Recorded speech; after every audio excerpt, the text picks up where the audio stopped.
Our final book review for this month, and for this book in particular, The Power of Inner Speech, is right here.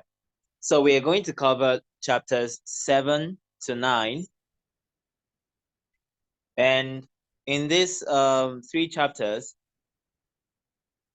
we will see how to not misuse our inner conversations. We will see the routine that we can do with our consciousness using our inner conversations. And finally, there is a chapter 9 note that comes to us, sort of a reminder. So let's see chapter 7 now.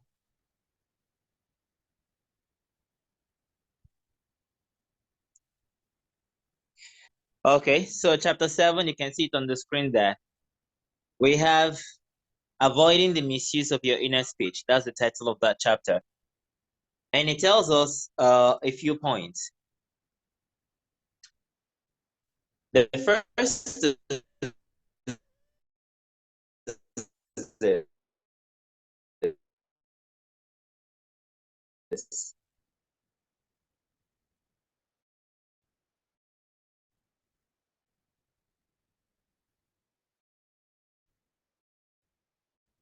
Inner speech can be misused in either of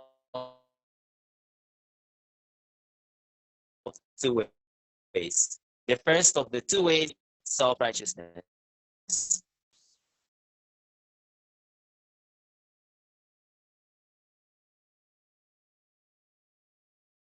So, what is self-justification?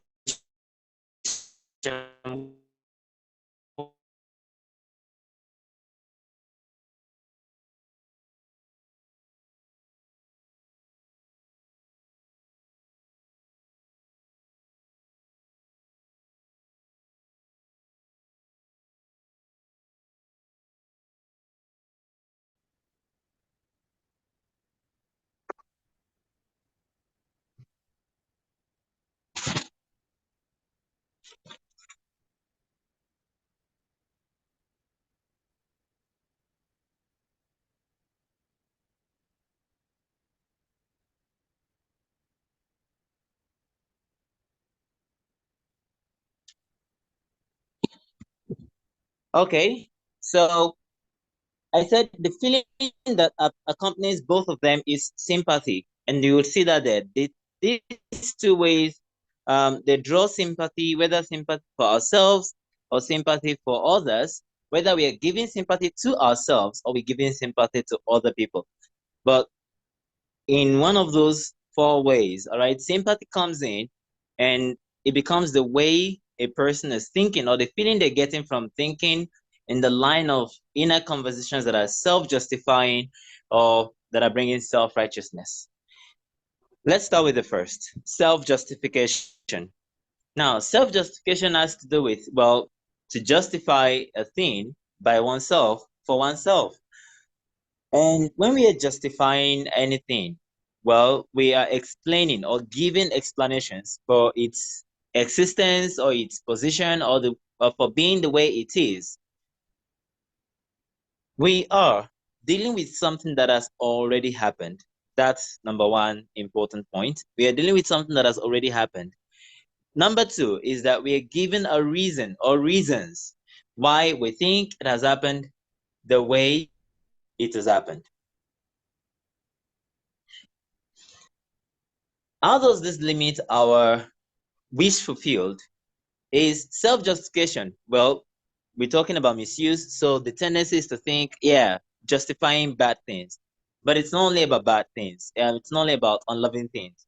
Self-justification can be done for both loving things and unloving things when we use our inner speech to have a rational, reasonable explanation outside of the imagination being the only reason why something is created in our world.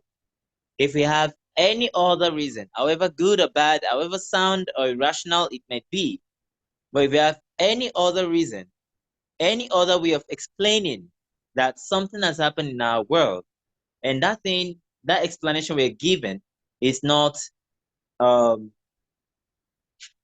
that the imagination created it, then we are self-justifying that situation. Of course, applied to bad or unloving situations, we can understand this to mean a person asking, why me? Why me? If you remember, under suspicions technique, we learned that suspicions is the natural way we carry on inner conversations 247. And then we learned that one of the ways we do that in suspicion is to ask the why question and then answer with any justification or any reason at all that is external to the imagination. So if I could explain for you why things happen the way they do, and I'm not saying, well, imagination created it, and I'm telling you, oh, you know what happened? What happened was because this happened and that happened, and that's why it occurred. Oh yeah, I got that job because I was the best with this, I was the best with that, and I did this interview and I knew this person and I worked up that, and thank goodness I woke up on time to even check up. And all of those, all right, they are simply self-justification. And the same goes when a person is justifying something that is bad or terrible, and they're going, oh, well, it's because of me. I caused it. I created it. I was this, I was that, and that's why it happened. Now, in this case, of course, they are pitying themselves and they're trying to draw pity from someone else and say, oh, no, it's not that bad. You're not that bad after all. Or maybe they're saying it is he, it is she, it is this and that. But they're justifying why something happened the way it has, and they're not claiming that their own imagination, their own awareness of being has caused it. Any such impression in the mind, all right? I'm not talking about what you're saying physically, actually. I'm talking about how you argue mentally around these ideas. Okay? Any idea of this in the mind is what is creating self-justification. And you would see sympathy comes up in this. If a person says, oh, well, it's because I trained morning and noon and night, and then I did 5,000 practices of the same thing, and then finally I got the golden medal. You'd see what they have implied there is simple. They have implied that you can pity them, you can have sympathy for all that they have done to merit or to be worth that particular situation. I don't know how many of us really know here, but the moment you're trying to be worthy of something, you're already sympathizing with yourself. The moment you even try to say, yeah, I am enough, I'm good enough, I'm worthy, you're actually sympathizing with yourself. If you know that, good for you. If you don't, meet me in a self-concept class. All right? So that is one of the things that happen. So this is actually a good situation. Someone wins, all right? But they are justifying it with, yeah, they did 10,000, they did 50,000, so they're worthy of it. And consequently, next time when they want that kind of success, what they would try to do is not to assume that success. And now you can see the harm in it. It is what they would try to do is to replicate all the strategy, action plans, and processes that happen to them. Whereas their imagination is using 1,000 other factors that are not visible to them. The rain that fell when no one forecasted, so that someone could go out when they weren't expecting to go out, so that there could be a different judge, so that the judge could be impressed by the kind of training they're putting up, so that 1,000 other factors that they couldn't have replicated by their conscious physical effort. But by self-justification, they've stuck to the strategy rather than praising the imagination who actually created it. So you see a person who is self-justifying success would be trying to replicate that same process, and they become pitiable. You'd actually see that they're pitiable because they would keep thinking they merit all the greatness only on the basis of the strategy and action and effort they put in, and not realize that at the end of the day, the glory really belongs to their self awareness, their own awareness of being. And if it's failure, then the person would blame it on all other external factors, of course, and they would go, it is these people, it is those people, and so on and so forth. And they wouldn't admit that they did imagine it. Now, I'm not saying you should remain in this position or you can remain in this position, but this is like evaluate yourself. Have you been self-justifying anything in your life? That thing wouldn't leave that position, because every mental conversation of self-justifying is a sympathy, a feeling of sympathy that keeps that state in place. So what can you do? All you have to do is to simply change the direction of your movement of mind and admit to yourself that your imagination created that particular thing. The second one is self-righteousness. Well, self-justification is about the past, but self-righteousness is about future events. And if you can recall, under suspicions, we also have why as being a way to explain things that have happened in the past. And then we have what if, the what if technique, as a way to induce a favorable inner conversation for the future. And it's the same here. Self-righteousness is man's way of detaining the wish fulfilled in the future, like detain it away, all right, into the future, and keep detaining it and detaining it. So you have self-righteousness in various ways, but it is simply a person having reasonable logical ideas of how things will happen that is not favorable to the wish fulfilled, telling you that it is impossible for something to happen only because X, Y, and Z factors are in place. And then if you really want to get this thing to happen, you should maybe remove X, Y, and Z factors or change them to A, B, and C factors, and so on and so forth. And all these things are reasonable, all right? But that does not have anything to do with the wish fulfilled. Because the only thing that has anything to do with your wish fulfilled, really and truly, is your assumptions. Period. You assume it, you have it. You don't assume it, you don't have it. It's so simple. And I know it's so simple. I know it looks ridiculously simple, that you would even never believe that is the only thing, like the only thing. And I'm saying the only thing. And I know you have experience in many areas of life, corporate, um, financial, homemaking, whatever, your skills, business, studentship, in various areas of life where you have been taught 1,000 factors of being maybe a great mother, a great father, being a successful business person, of being this, of being that. You've been introduced to a lot of variables, thinking you have to control them in order to achieve something. But self-righteousness is exactly that. When you think there are A, B, and C factors that have to be in place for you to achieve something in the future, and these A, B, and C factors are not your own imagination and the feeling of that which fulfilled, you're self-righteous. And we do it in our mind with, what if it's rain? Oh, I should take the umbrella. If I don't take the umbrella, I'm gonna go wet. Oh, you're already wet, actually, because the assumption is it's gonna rain and I'm gonna be wet. That's the inner conversation. So this person could take the umbrella out and then maybe even get themselves some raincoat, but at the end of the day, they still come back home wet, dripping, because that is the assumption they started that entire process with. So a person who is self-righteous would tell you they draw sympathy this way. They draw sympathy with, well, I told you so. I'm sorry that it has happened the way it has, but it can get better. It can improve. Things can change. You can still do it. But I'm sorry it has happened that way, and I told you so. That is for self-righteousness.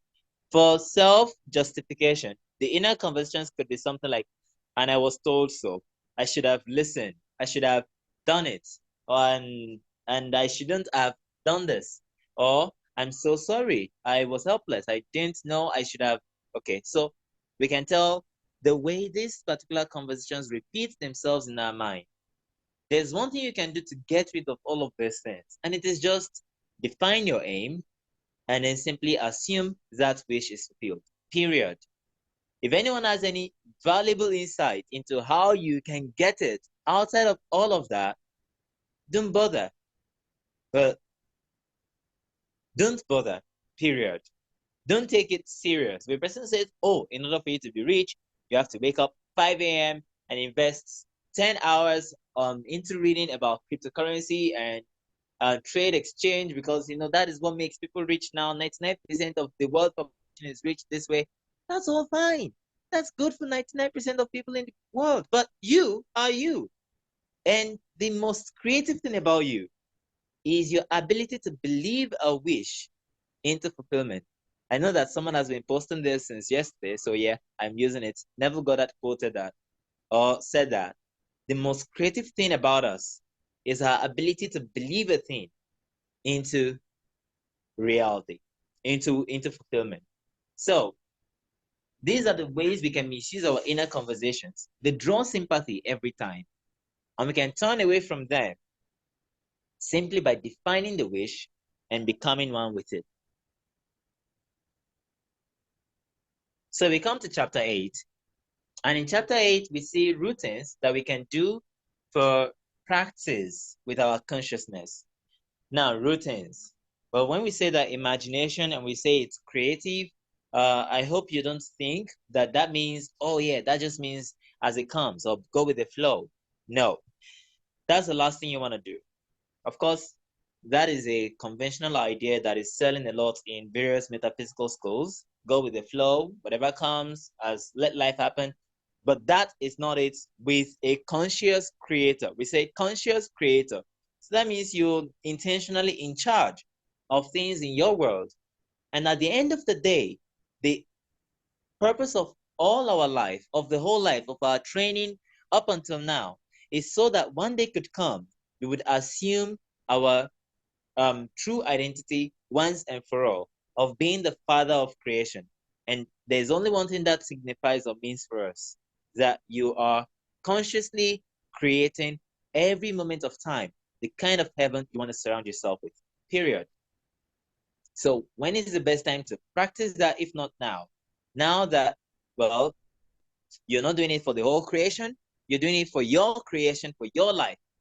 So we have two routines of practical conscious creation that we have in using our inner speech, and they're in this chapter. The first is the Joe's method for practical routine. I just call it Joe's method because, well, the way Neville referenced it first, it is called, it is by his father, Joseph Goddard. He used to do this. Neville recommended it. In this month, the 21-day exercise, for those who are on the group coaching, you'll definitely be familiar with this already. You could identify it. We've been practicing it every day for this month. And what is it? It is to periodically hear the success you wish ahead of it happening. For example, daily. Let's say you're a business person. You sell things on a daily basis, all right? Now, when you wake up in the morning, before you set out for the event of the day, conduct the day's business right in your mind with your inner conversation. How? Simply hear people telling you what you wish they tell you if your wish for that day is fulfilled, if your desire has come to pass. For example, you're a business person, then simply hear people saying to you, it was a pleasure doing business with you, period.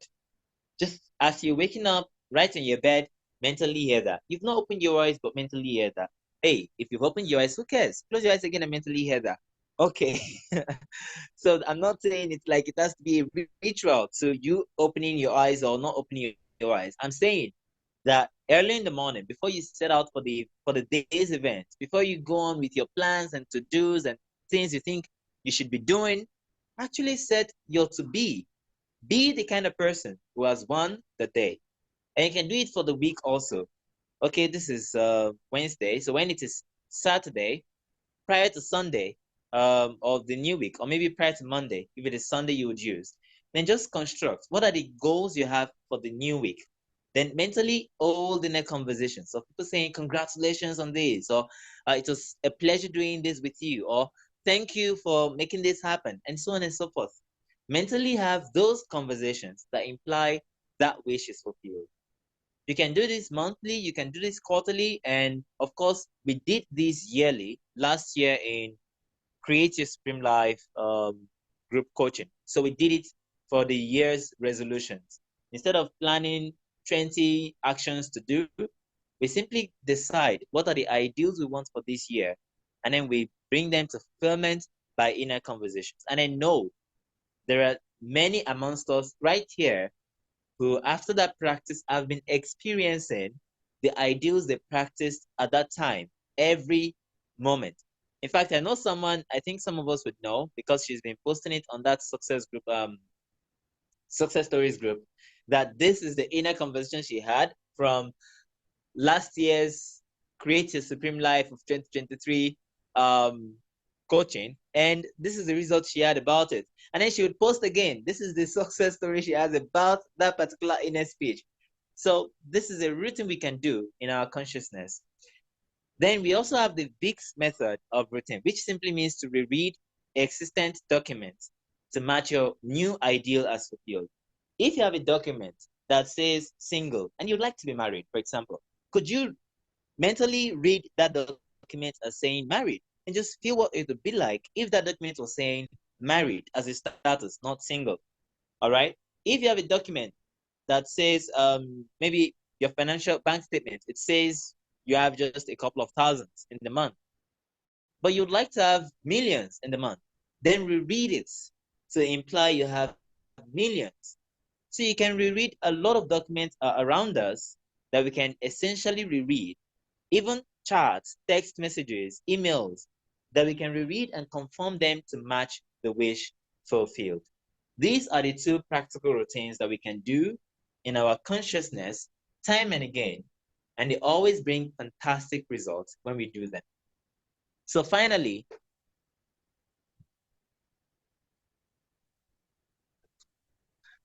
we have chapter 9, which tells us a very fun fact, and it is take the instruction of this book, apply it, do it, reread the book and reapply the lessons, and reread the book and reapply the lessons, reread the book and reapply the lessons, and I can go to infinity that way. So do not get tired of controlling your inner conversations, because that's the only thing that really matters at the end of the day. All right. Oh, great. Yes, this is actually time for questions. So if you have questions now, we'll just take questions in about 3 minutes. We have a question here. Does the VIX method mean that we can construct something like a script about our ideal selves? No, not a script, actually. Not a script. If by a script you mean writing out something, writing it and writing it, no. But if you mean constructing a phrase or an idea, constructing a story of what you would like things to be, reading that story, and then mentally acting that story. It's not about the reading. It's not about the scripting. It's about to mentally act it. All right. So I only support writing down as far as writing down could give you clarity of thinking. And I see Neville also mentioned that. And I only support reading as far as reading could compel your inner conversations to be in the wish fulfilled. Beyond that, no. So this VIX method, maybe you should just see it, is simply rereading existing documents. Do you see right there? It's rereading existing documents to match your wish fulfilled. The story of this VIX method is Victor Goddard. He was always passing by a signpost that had another name on it. Let's say it has ABC Company on it. But you would read it as if it had Joseph Goddard and Sons Enterprises on it. So that's what he did. He read it like that every day, and one day suddenly that business became theirs. And that business is existing today, worth $500 million if you Google the Goddard Enterprises. So we have a second question here. Does the does the Joe's method work for 30 desires for 1 year, or can it be summarized into one? Okay, you have 30 desires for a year. Let's first mention that you're not dealing with these desires as if, yeah, it will take a year to achieve this. let's first remove that, okay? The idea of this periodic means you are saying, I would practice this at this particular time, all right? I'll practice at this particular time. So it's not like it takes a year to achieve this desire, or it takes 3 months to achieve that desire. So if they understand that, then of course you can entertain 30 desires with this particular method. Yeah. In fact, when we did create your supreme life, I think most of us would end up with, if we did everything, every desire on that coaching, then we would end up with about 24 desires. All right. So I believe we understand that clearly. So you can use it for 30 desires. And another thing is, you don't summarize desires into one. If they are desires you can imagine independent of one another. All right. If there are desires that are together, of course, you can then just create an inner speech that combines the two.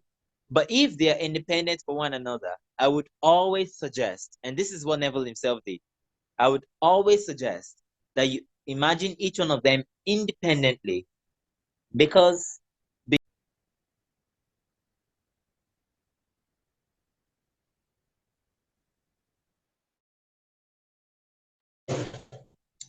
okay, welcome everyone. So let's bring it to a close with these lessons.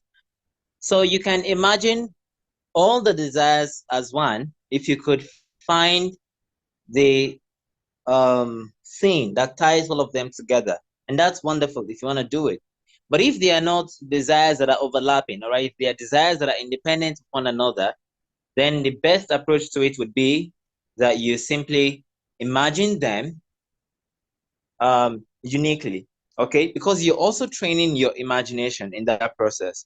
You're training your mind to create, okay, from one scene to another, to create one event independent of another. So that said, do we have any other questions, please?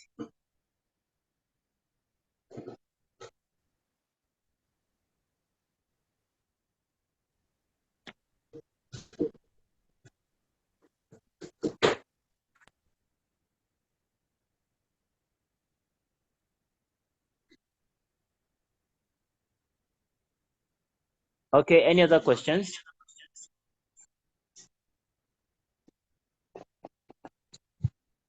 All right. If there are no other questions, then of course, I know that we are all excited for the incoming book, but at the same time, I'd like to encourage all of us, revise that you've read it, revise that you've got fantastic results reading The Power of Revision. Okay, that is the way to go. Revise that you've got it, it's released, it's with you, you've read it, you've enjoyed it, you were thrilled by the old lessons, by the lessons you got out of it, and then you got amazing results. And finally, I'd like to let every one of us here be aware that we have our 21 days imagination exercise, all right, which can definitely join anytime. So this group coaching, it was always Facebook live before, but from incoming month, from April, it's going to be Zoom, and then the replays will be available on Facebook, but it will be Zoom. All right. So 21 days when we exercise an imagination principle like inner speech, revision, with lessons for all of those 21 days, we'll be having 6 Zoom calls, all right, for 3 weeks. And Wednesdays at 10 a.m. my time, Nigerian time or West African time. Please find out what time that might be at your end. And Fridays will be 7 p.m. West African time again.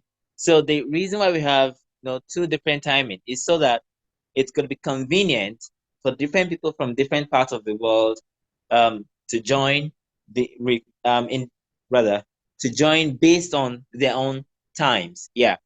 So each month has its own replays available for up to 60 days. We have the worksheet for imagination exercise instructions. The worksheet tells you what to do for those 21 days. And then finally, if you are a yearly subscriber, okay, if you subscribe for more than 6 months, then you're going to receive full replays of all the group coaching sessions at the end of the year. So this is what we have for the 21 days. Oh, actually, there's a big announcement on this, and it is that the prices are going to be changing in April, but they are remaining the same now, so that any person who would like to take advantage of the incoming change in structure for these classes can actually make maybe a full subscription now, and then you can enjoy the benefits of it throughout the year. So this is our group coaching for the month. It's a way to exercise your imagination every time, and I would definitely recommend it to you highly. And then I believe that we'll actually meet there very shortly. So until some other time, everyone, thank you so much and have a great, great day yourself, wherever it might be. Bye bye.